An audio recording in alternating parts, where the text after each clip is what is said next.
And, if you look at what's happening now, especially since the beginning of the pandemic, government debt and money printing is off the charts. I mean, we've never experienced anything like this. In fact, I think about half of the money that the government is now spending is being printed by the Federal Reserve. So it's not really borrow and spend anymore. It's print and spend. And right now, nobody seems to think that this is a problem. People seem to think that we've stumbled on the equivalent of a monetary fountain of youth. People like to call it modern monetary theory, which is we can have whatever we want as long as government prints the money to pay for it, that there's no limit, that government is free as long as they print money. Now, of course, why didn't we realize this in the past? I mean, why have we been paying taxes all these years if all we had to do is print money? After all, the printing press has been around for hundreds of years. And so if we could have whatever we want by the magic of government printing money, what's the point of all of us having to pay taxes? The reality is this is a fantasy that is going to end in disaster.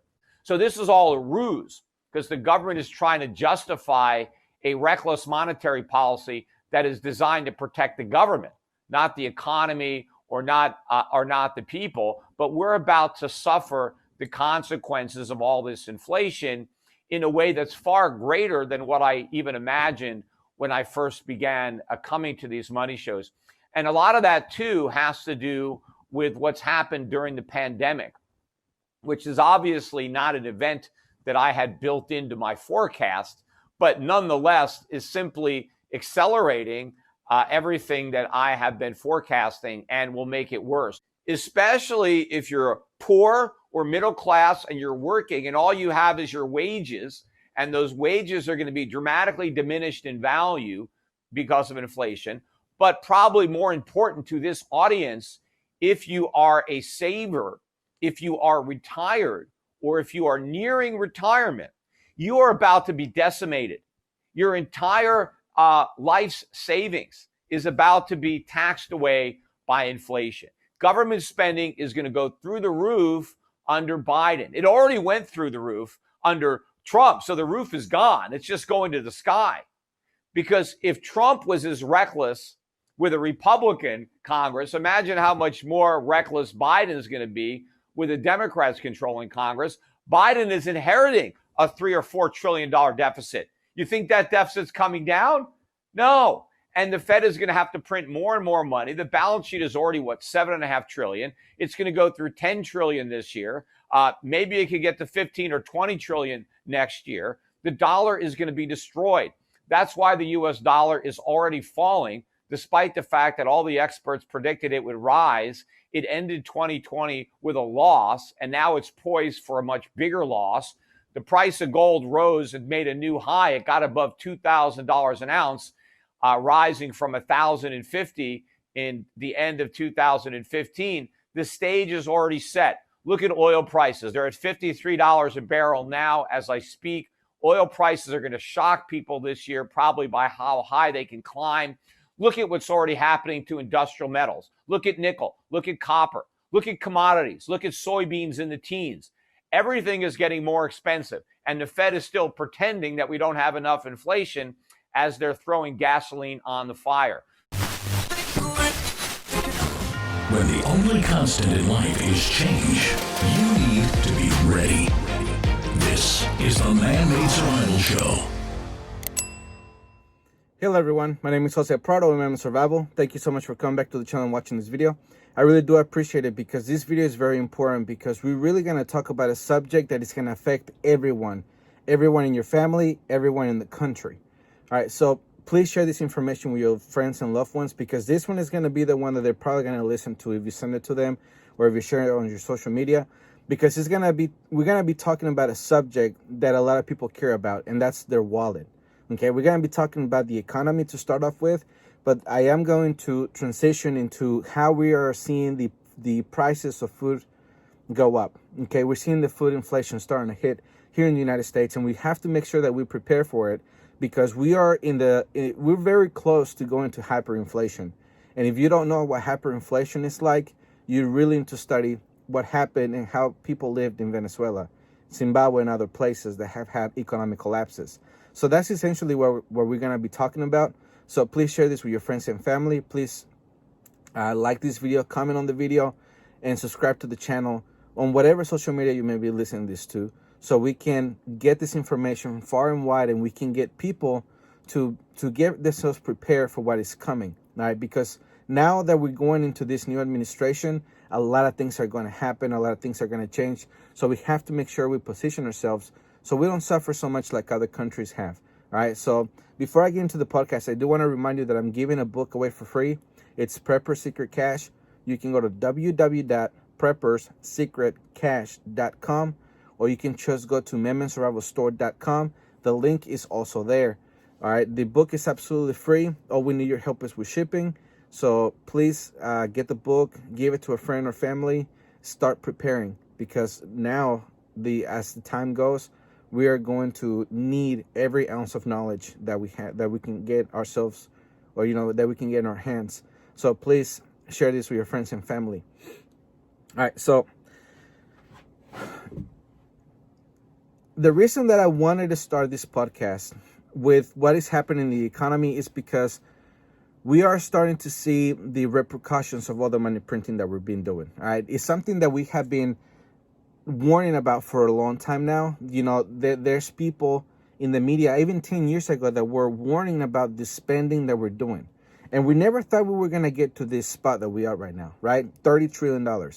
When we were making a big deal, or people in the alternative media were making a big deal, when it was $10 trillion, when it was 12, when it was 15, we were wondering how far can all this spending go? And obviously, as of right now, we can go above $30 trillion. And the real question is, how much longer can we go on, printing unlimited amounts of money before everything collapses? And that is the money question that we don't know yet. Because if we already had milestones that we thought that it was going to be the beginning of some collapse, but never happened or never materialized, it's because, of course, of different things. But, we were waiting for that moment that has not come yet. Just because it hasn't happened yet doesn't mean it's not never going to happen. It's eventually going to happen, and we have to make sure that we prepare ourselves properly in the right way to do it, the right prepper way. Because, of course, there's a lot of information out there. There's a lot of opinion out there.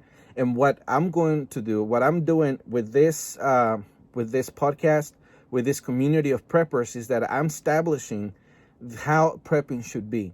Because there is no hard evidence. There's no hard way of really measuring how we need to start preparing. If you have three preppers in the room, they will all give you a different answer. And to me, that is not acceptable. We should all have the same method. We should all have the same roadmap, because when we're in school and, they teach us math, we know that 2 + 2 = 4.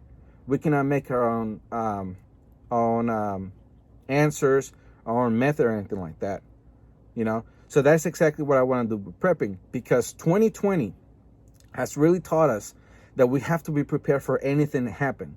The pandemic was in no one's radar for a very long time. No one prepared for our living to change as much as it has. And everything has changed in just a few months. And we're almost at the 1-year mark. Remember back in April when we went into lockdown, they told us it was only going to be for 6 weeks. And really, it lasted a lot longer than that. And we were not anticipating that, or at least I was, but other people were not.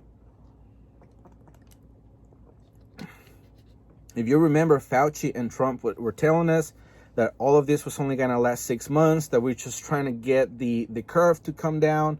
They were implementing all these things, and they told us just hang on for 6 weeks and we're going to be okay. Well, the 6 week came and went, and, almost a year later, we still have the pandemic in our lives. And they're projecting, Fauci and Bill Gates and everybody else, they're saying that we're probably going to stay into lockdowns and this social distancing and wearing masks probably all the way through 2022, maybe into 2023. They keep pushing the goalpost even further out in the years. But as far as we know, COVID has really dominated the headlines. It has dominated our lives, our behavior, and everything like that.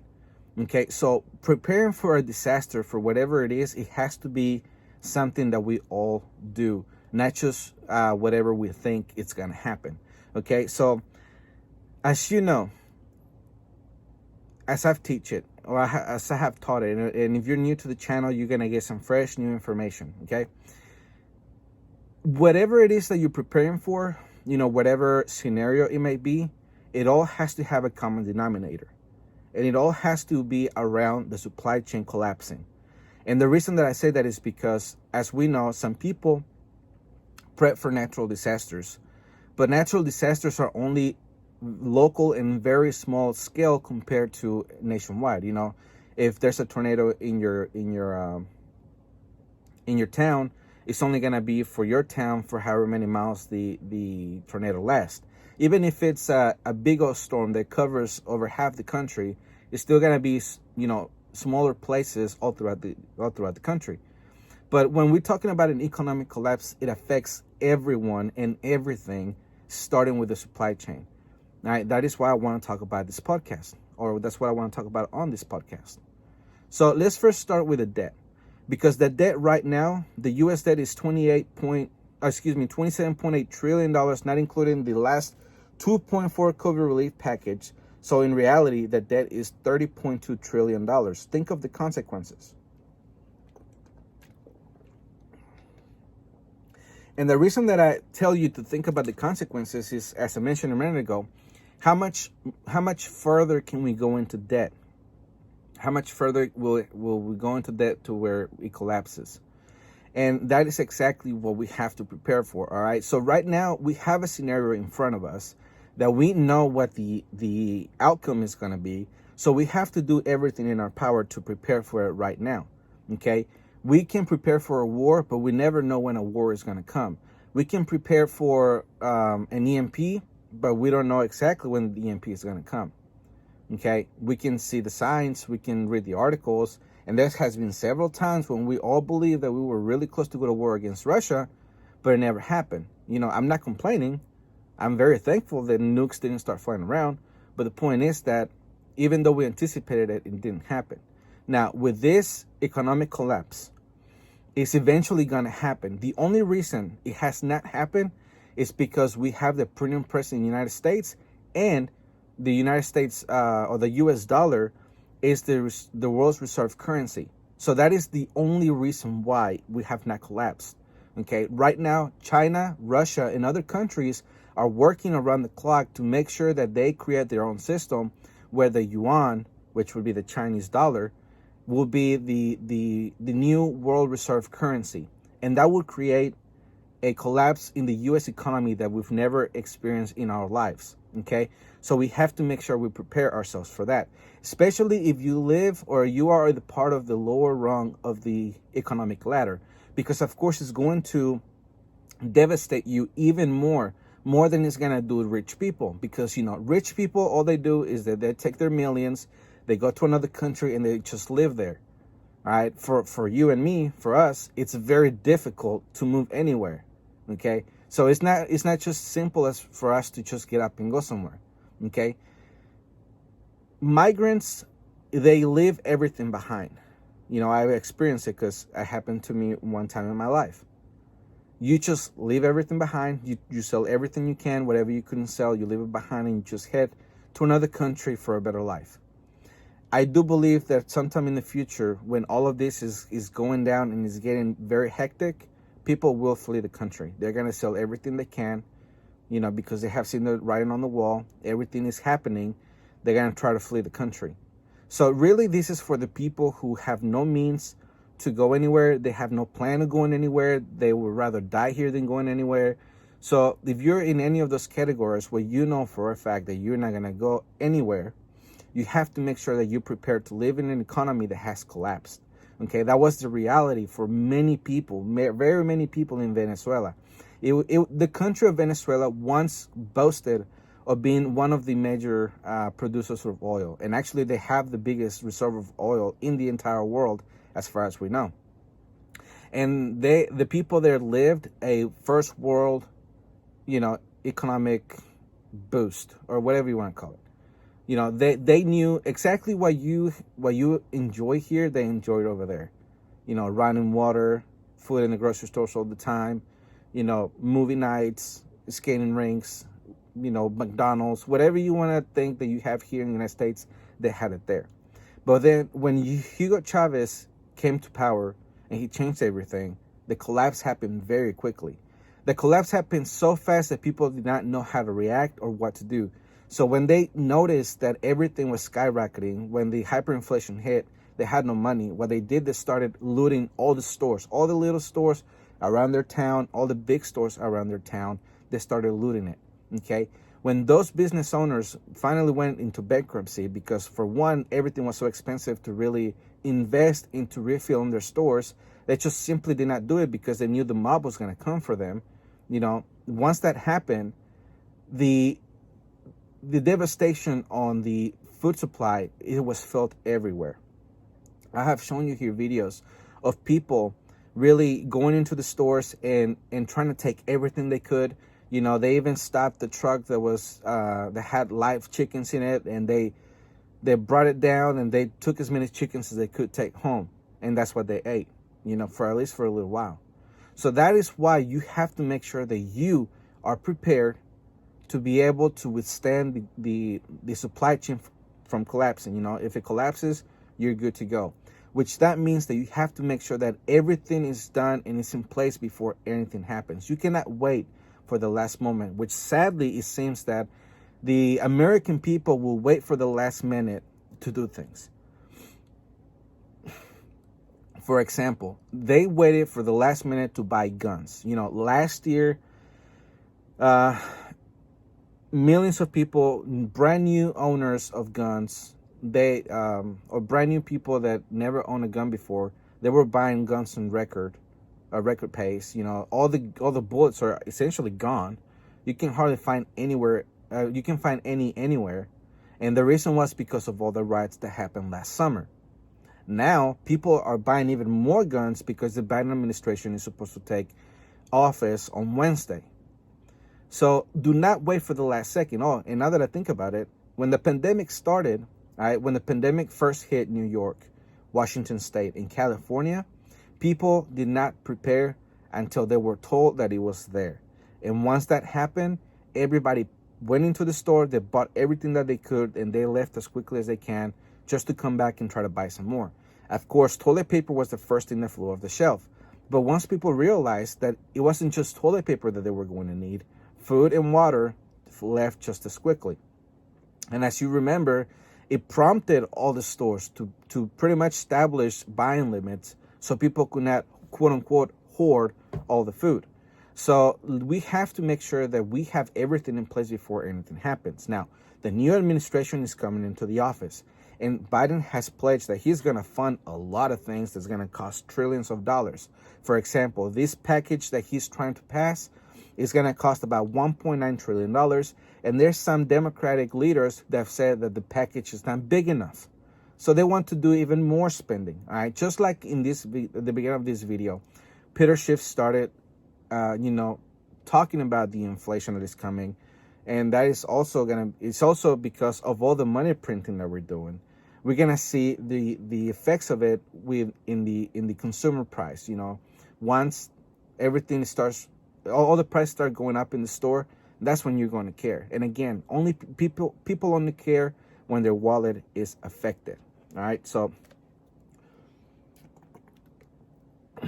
to transition this conversation to the food, which is what I want to talk about, I want to start with the prepping real quick for the new listeners. And for the old listeners, just to recap, you want to, let me restart. For the way that I teach prepping, okay, you need to have at least 2 years. 2 years worth of food. And really, thinking about the Bible and reading the Bible and knowing the events that happen in the Bible, we should really have 7 years worth of food, because that's how much God told Joseph to get prepared for the Egyptian people and pretty much all the people around Egypt. But let's just start off with 2 years. The reason that you want to have yourself 2 years worth of food stocked up already in your pantry or, in your shed or in your barn or in your root cellar, wherever it is that you want to store it. The reason you want to give yourself 2 years worth of food is because you're going to have to start planting your food as soon as something happens if you don't already have a garden in your yard all the time. All right, so for the people who are thinking that they're going to have a successful garden the first year that they do it, let me tell you that more than likely you're not going to, okay? Because the soil may not be right. You may not have enough water. They may not have enough sun. Whatever the case may be, you're going to have to figure out what's happening as the collapse is happening. And that's the worst time you want to learn preparedness, okay? So you have to prepare for there to be crop failure in your yard.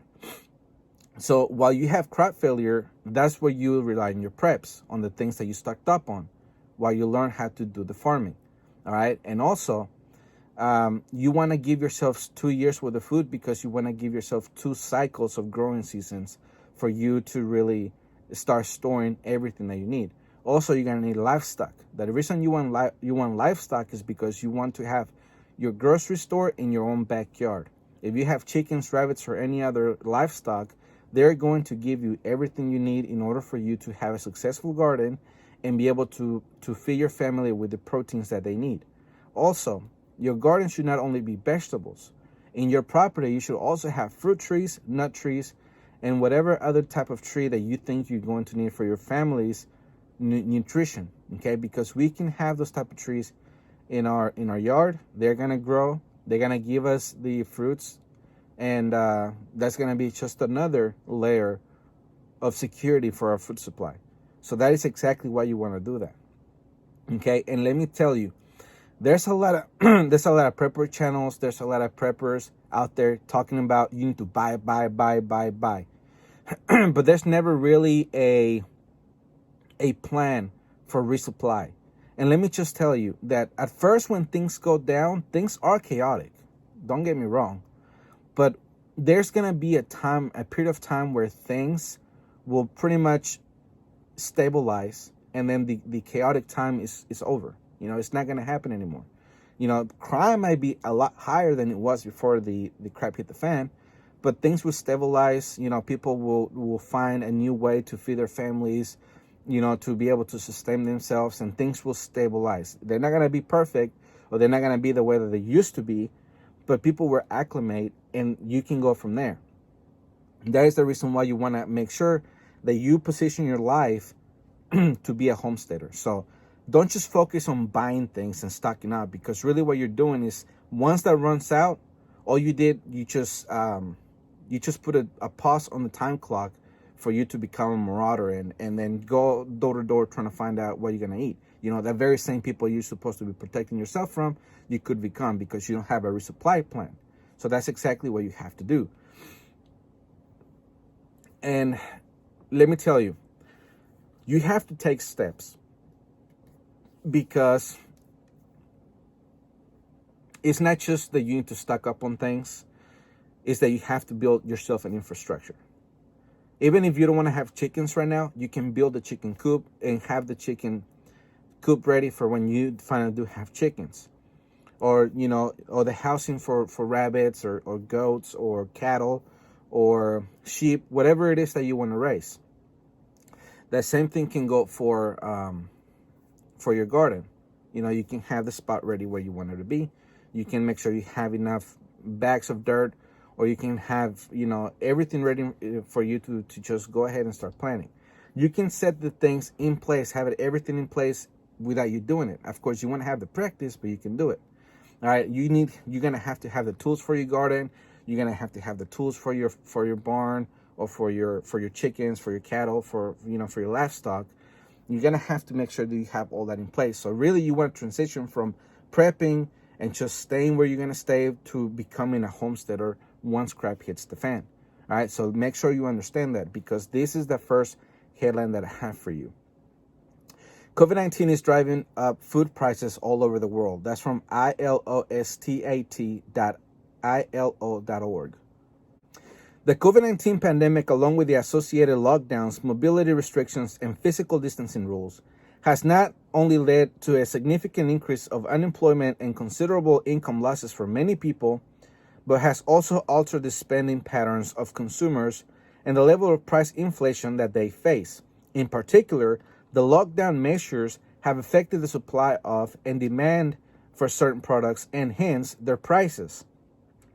Increases in food prices have a major impact on the living standard of lower income households, which generally spends most of their income on food.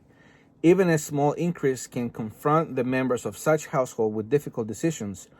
Rising food prices and job losses triggered by the COVID-19 pandemic have the potential to undermine progress towards the Sustainable Development Goals and could even spark social unrest. Okay, so that is something that I really want to get across. That right now it is projected that 59 million Americans have food insecurity. And really, it is my opinion, I hold this opinion very strongly, that since we're going into springtime, or we're about a month or 2 months away for spring, or depending on where you are. By the time spring comes around, there should be 59 million farmers, because those are the people that should have to make sure that they can get away from being food insecure. And the reason that they're food insecure is because they rely on the supply chain. And since they have been laid off, the unemployment was not paid. All these things happening in the cities and counties and cities around, they did not have a plan for them to resupply themselves. Okay, so the pandemic has lasted now almost a year. So if you think about it, if you had 2 years worth of food, then you would have almost a whole other year for you to come up with a plan to have an income, to have a garden going, to have all this stuff in place, all right? And then from there, you can make sure that extra income that you're no longer using for food, it can go to something else, like paying rent or your car note or whatever.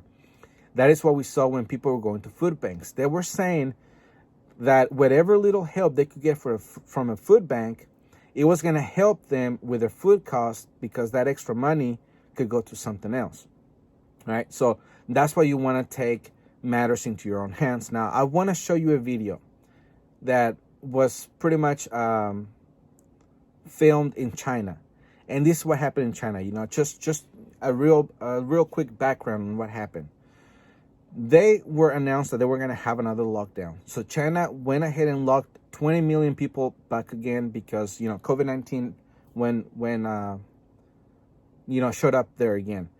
And what that caused is people to stampede the grocery stores. They went in there, they bought everything they could, they wiped everything clean. Okay?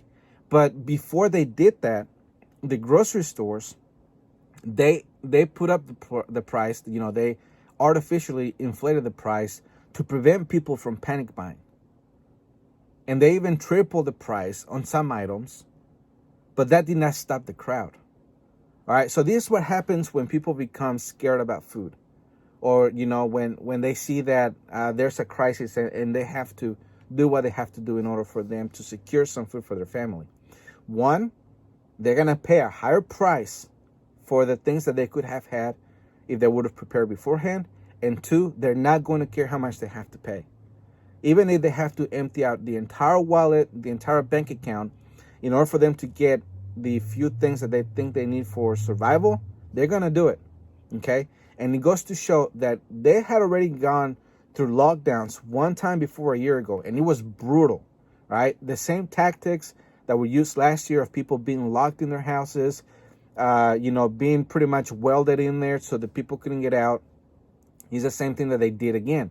This time what they did is that they put seals on the doors, so it wasn't as dramatic as pretty much nailing somebody inside or welding them in. So what they did is they put this big seal on the door, and if it was broken, then those people would get severe consequences. I mean, we're talking about China here.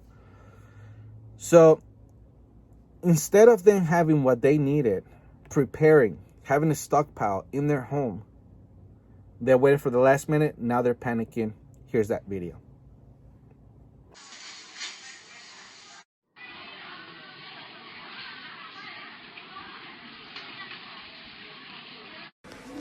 一点不是我八虾啊，这是菜。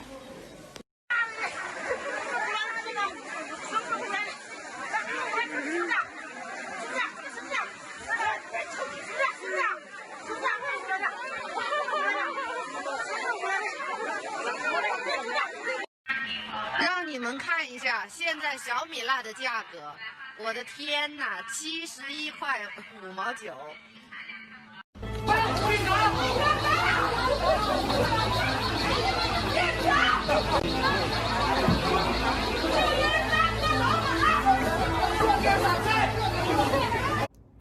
All right, so let me read to you what the headline on that video is, within this article. People are hoarding food in the wake of the forced lockdowns over China. In an attempt to keep food on the shelves, grocery stores have more than tripled the price of many food items. This has only amplified the chaos and panic in grocery stores. All right, so you don't want to be in that crowd if something like that was to happen again in the United States, because remember, Biden has almost pledged that he's going to lock down the entire country if there was another COVID crisis, quote unquote, right? Or if he didn't do it nationwide, he was going to do it regionally, or at least try to attempt to get the states to do it. So the point is that if we don't prepare for us to be in another lockdown, then we're going to see the same panic buying as we saw in China and as we saw in the United States many months ago. Okay, and in some places the purchases restrictions are still there, so you have to make sure that you have everything that you need beforehand, because it doesn't matter how much money you have in the bank account. The store is going to just let you buy the one limit that they put on there. If it says only 2 per customer, guess what? You're only taking 2. Doesn't matter if you have $200,000 in the bank, they're only going to charge you the $6 that you can take home with you. See what I'm saying? So that's why it's important for you to have everything beforehand. And that's exactly why you want to be in a position where you are growing your own vegetables, you have your own fruit trees, you have your own nut trees, you have your own herbs, you have your own livestock.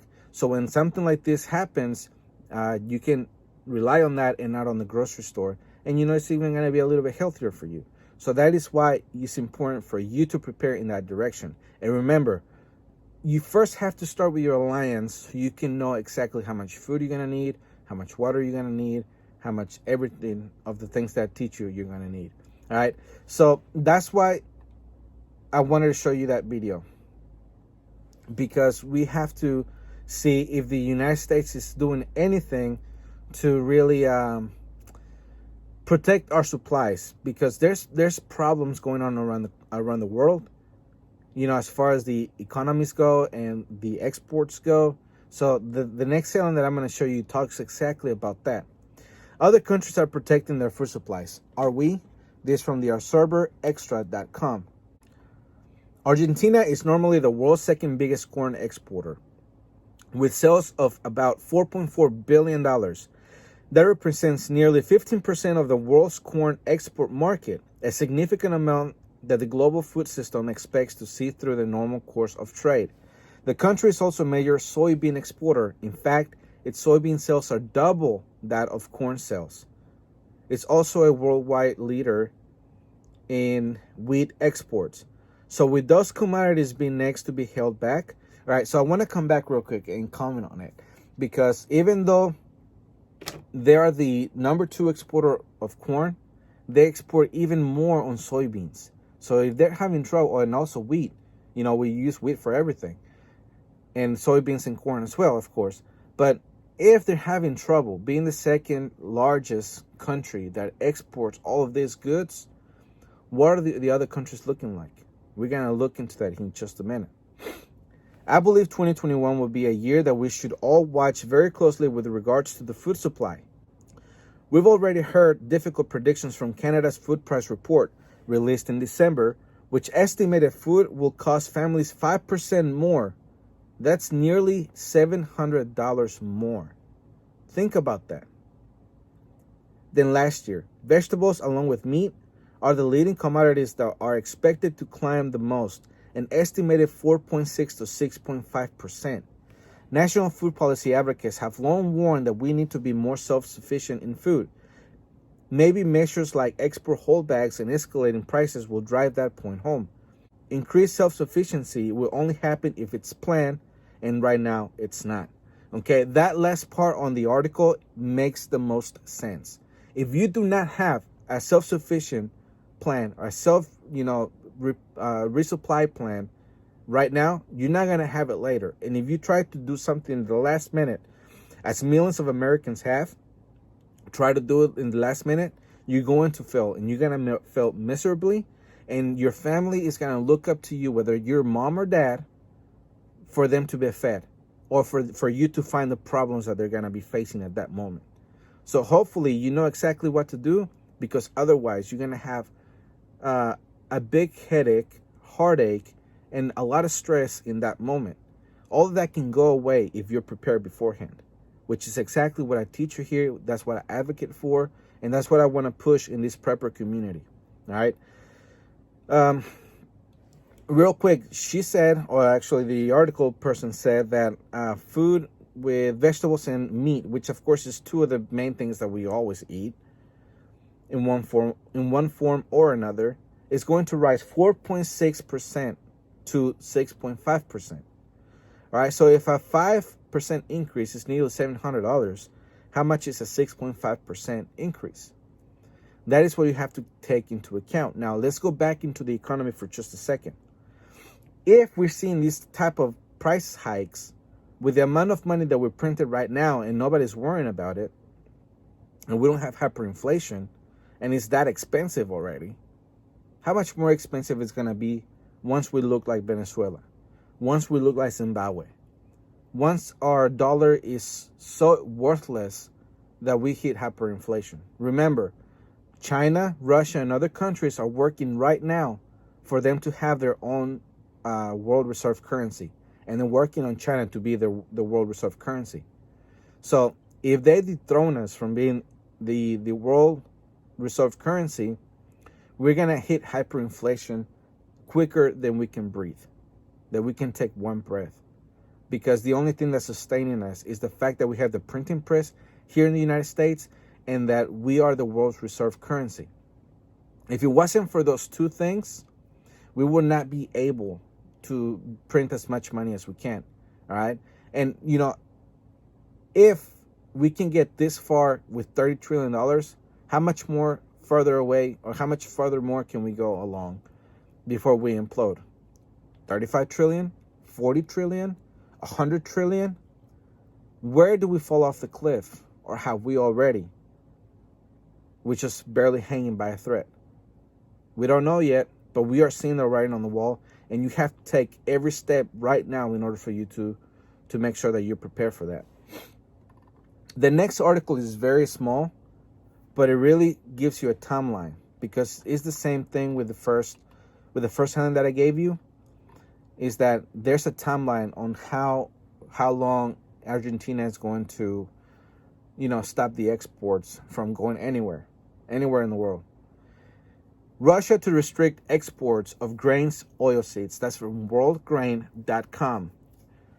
In an effort to regulate and reduce food prices, Russia will restrict the export of some grains and oilseeds, according to a Global Agriculture Information Network report from the U.S. Department of Agriculture.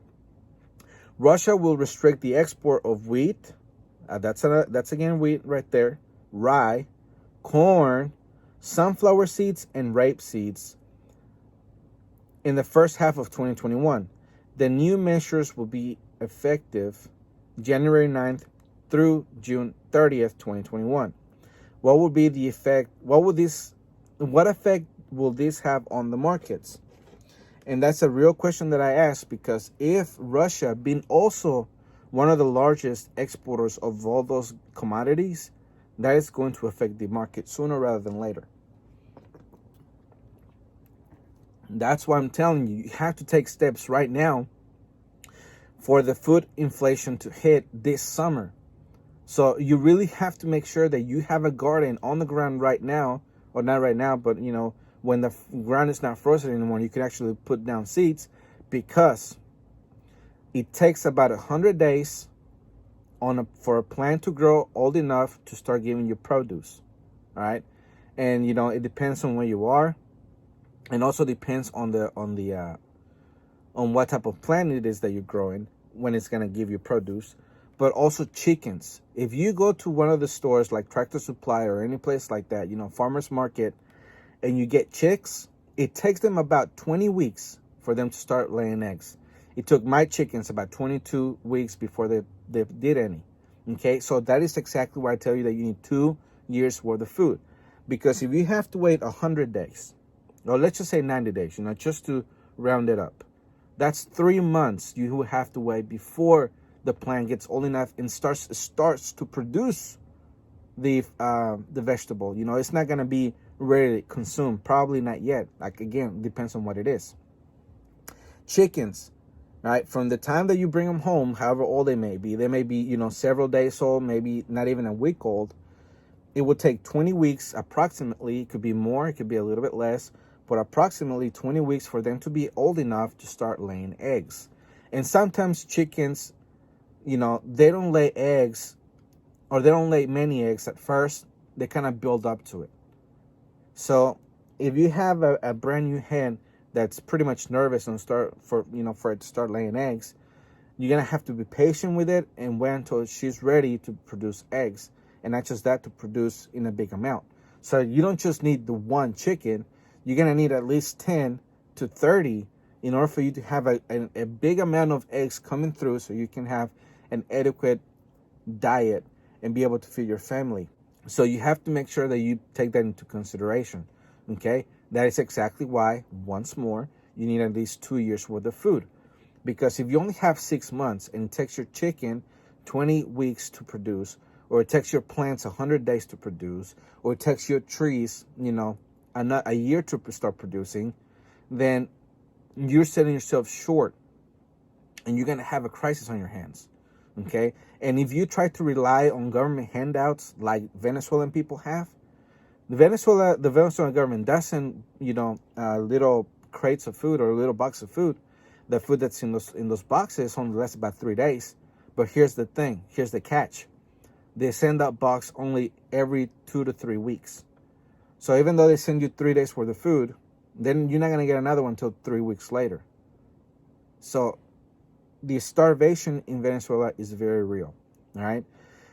The next headline that I have for you is just shows how much corn has already hit. The prices have gone up.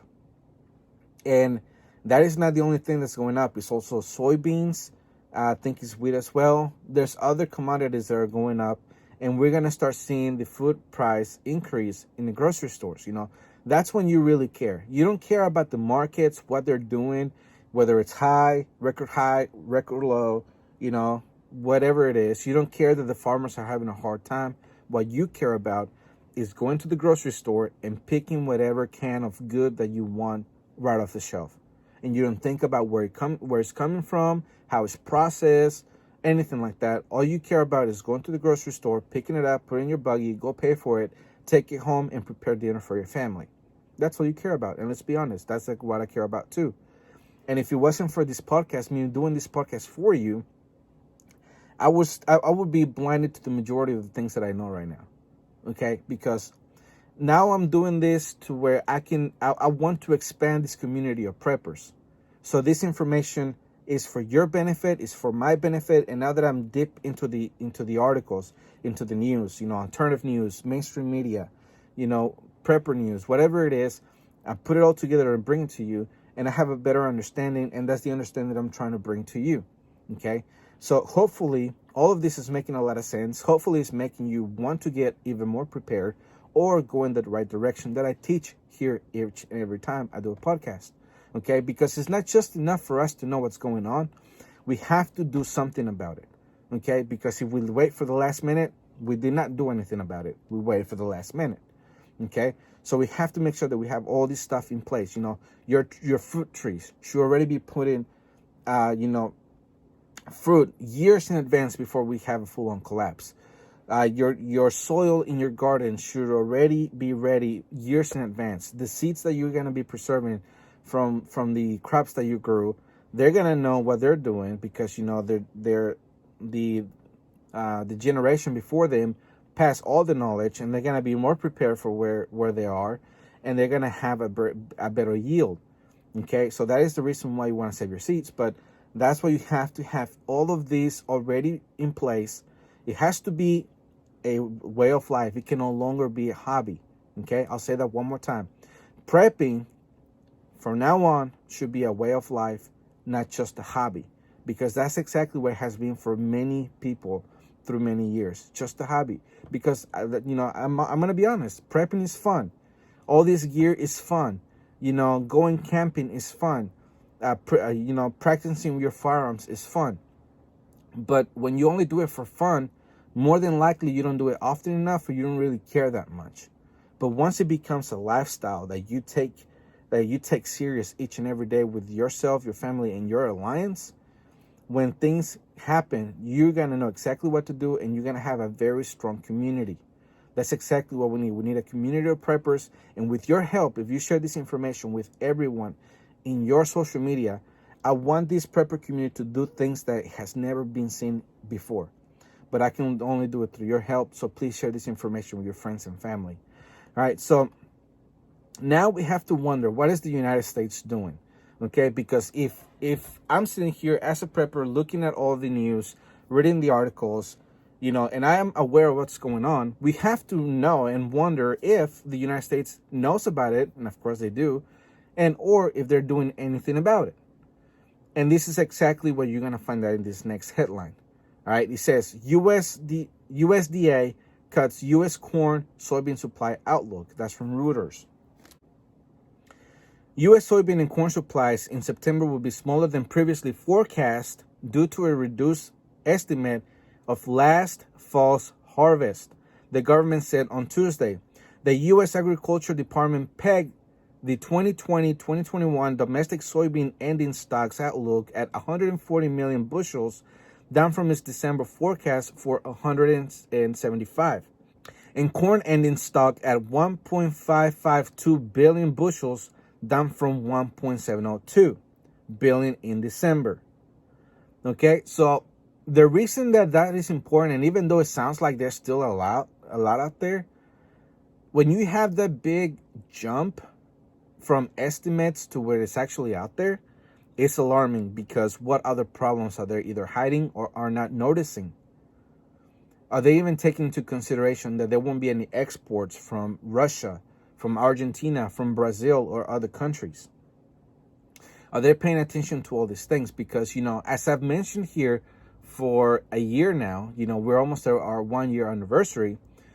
What we have talked about here, what I've brought to you, is that farmers were, at least in 2020, at the beginning of 2020, they were having foreclosures and filing for bankruptcy at alarming rates, record-breaking rates. And not only that, farmers who were already established and they had been in the business for many years, they were saying that the snow, that the cold weather, that all the rain that was happening in 2019, in 2018, was a big factor that made them be 2 million tons worth of food below the mark. So when you bring those problems all the way from 2018 till now, it's gonna get to the point where even if we have this much, it's gonna catch up to us eventually. If weather doesn't do it, or trading deficits don't do it, what's gonna do it is gonna be the hyperinflation. Because it's going to be very expensive for farmers to get fuel. And if they cannot refill their tractors to where they can actually afford it, then they're going to have to raise the price on food. And the price of food in the grocery store are going to grow exponentially. So that's why it's important for us to pay attention to this. That's why it's important for us to pay attention to what's going on with farmers. Because if there's a hyperinflation in all the commodities, then it's going to be impossible for them to produce anything. And that's exactly what happened in Venezuela. Gas is so expensive in Venezuela and so scarce, even though they have the largest oil reserve in the world. It's because, they don't make it. But anyways, the farmers could not farm properly. They could not run their tractors. They could not put as much food on the ground as they wanted to. They no longer had the animal power to be able to do it, because, they transitioned from animal power to tractors, to mechanical things. Because remember, they were boasting of being a first world country. But once the hyperinflation hit, they waited to the last minute. They could no longer go back to the old ways. And in some cases, some generations had already passed away to where they grew up without using any animal power. So that is exactly what you have to pay attention to, okay? Let's say you do have a tiller, but what if gas becomes either so expensive or so scarce to use? Do you have the animal power to be able to till the ground? Do you even have the tools for it? Without doing it with the little tiller that's gonna self-propel and be able to dig up, or not dig up, but loosen up the dirt. Those are the things that you have to consider when you're thinking about all of this. All right, so what is the solution to all of this? They're talking about people going to start, or hold on, let me rephrase that a little bit. The way that the elites, the governments, whoever you want to blame this on, they're seeing that the solution for us to not starve ourselves is for us to start eating bugs. But let me ask you this. What countries were we making fun of years back for eating bugs? I remember having people tell me that they think it's gross, that they would never do it, and that it's just a third world problem eating bugs because their economies are in shambles. And the main thing that they think about, or the main people that think about, is the Indian people, the Native Americans, the Latin Americans, and other indigenous people. They, in the past, American people used to see that as being something only that happens in poor countries, in third world countries. Well, guess what? Europe is saying that you're going to become a third world country eventually, that bugs are going to be in your menu. You're going to be eating them later on. Whether they process it to where they become flour, or they start cooking them in front of you at a hibachi restaurant, they're saying that eventually it's going to be to where they get rid of meat, as in steaks and meat like that, ground beef, and they're going to feed you bugs. Are you really going to eat them? Because sure as crap, I ain't going to eat them. I'd much rather have my own livestock and have my own garden and be self-sufficient to where I don't have to rely on that. And hopefully you don't either, right? Hopefully this is a wake-up call to you, and you realize that people are moving that direction, that the elites are moving this in that direction. The World Economic Forum, when I did the whole reset videos, I hope you've watched them, and if you haven't, I encourage you to go, because they laid out the agenda of everything that they want to do, right? So the next thing you have to worry about is a cyber attack. So hopefully nothing happens, and by the time, if and when something happens, you're already ready with everything you need. You don't have to worry about it. You just have to transition your living. You kind of have to change your lifestyle, but you don't go into a panic. With the last headline that I want to finish up this podcast is this. China already buying next year's U.S. soybean crop. This from agripulse.com. It's only December and still months away from the U.S. farmers going into the fields to plant next year's soybean crop, but the Chinese are already buying it. Uncertain yields in South America, where farmers are just finishing planting in Brazil and Argentina, together with tight global stocks, have the Chinese betting on prices now and realizing they need to lock down whatever soybeans they can as the country continues to rebuild its swine herd after much of it was wiped out because of African swine fever. China, as usual, was the biggest buyer of U.S. soybeans in the latest weekly trade data out of the USDA for November 27th to December 3rd, buying 685,400 metric tons for delivery in the 2020-2021 marketing year. What really stood out to analysts, though, was the fact that China was also buying U.S. soybeans for the 2021-2022 marketing year, snapping up 126,000 tons of the 7-day period that won't be shipped out until after next year's harvest. Another sale of 42,000 tons to a known destination is also on the books for 2021-2022, according to the USDA, and that could well be destined for China next year, says John Bass, an analyst for the U.S. Soybean Export Council. Quote, Chinese importers decided they didn't know how big the Brazilian crop is going to be, end quote. Bass said and characterized their response. Quote, we better hedge ourselves and go buy a couple of cargoes a year from now. We are going to need them, end quote. All right, so I want you to pay attention to this very closely. If China is getting ready, why shouldn't you? If China is looking into the future for the crop, why shouldn't you?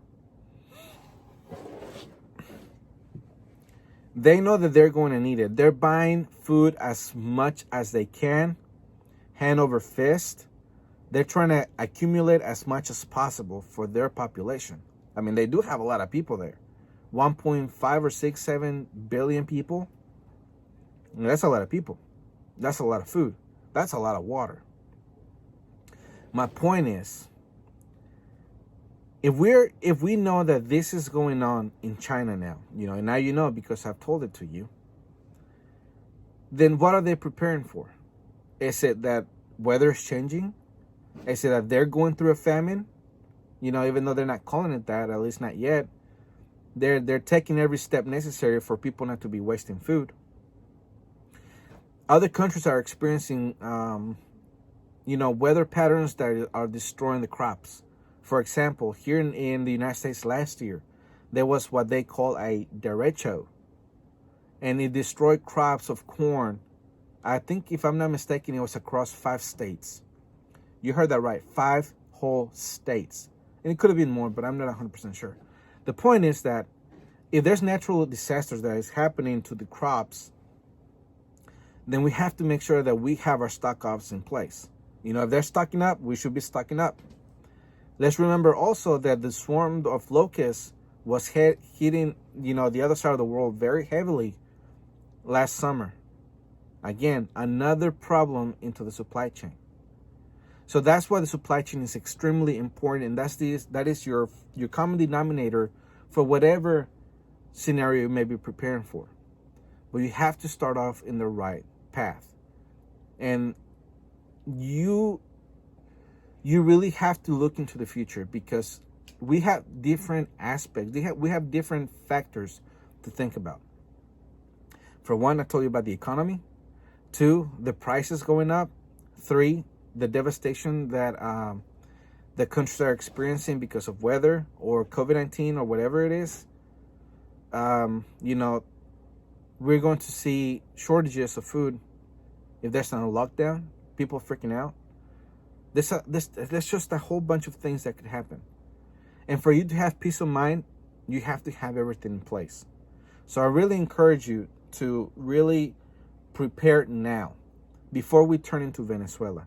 The next podcast, I'm going to be talking about the economy in depth, as far as the money printing goes, and how China is working to becoming the world currency, the world reserve currency. They're putting in place their own systems where they can avoid U.S. sanctions. They're taking all these necessary steps for them to be self-sufficient. So should you. And also, let's remember that Biden's supposed to take the office of the presidency on Wednesday. And sometime this week, I'm going to get a podcast prepared about gun control. So there's different things that we have to look into now that he's going to be the president next week, or actually, Wednesday. So let's just get ready. The next 4 years could be very difficult. Biden could be our Hugo Chavez right now, the one that turned the country into socialism and pretty much where it is right now. So when you prepare for several years, not just months, for several years. Again, Venezuela has been going through their collapse for at least 8 years. All right, so I want to go ahead and leave you with that. Please share this information far and wide. Please share this information with your friends and family. Please share this information in your podcast or in your social media. Please subscribe to the channel, whatever social media you may be listening this through. And like the video, leave a comment. I really enjoy answering everyone's comments. So I would really appreciate if you leave me one. All right, so again, my name is Jose Prado. Always ready. The Man-Made Survival Show.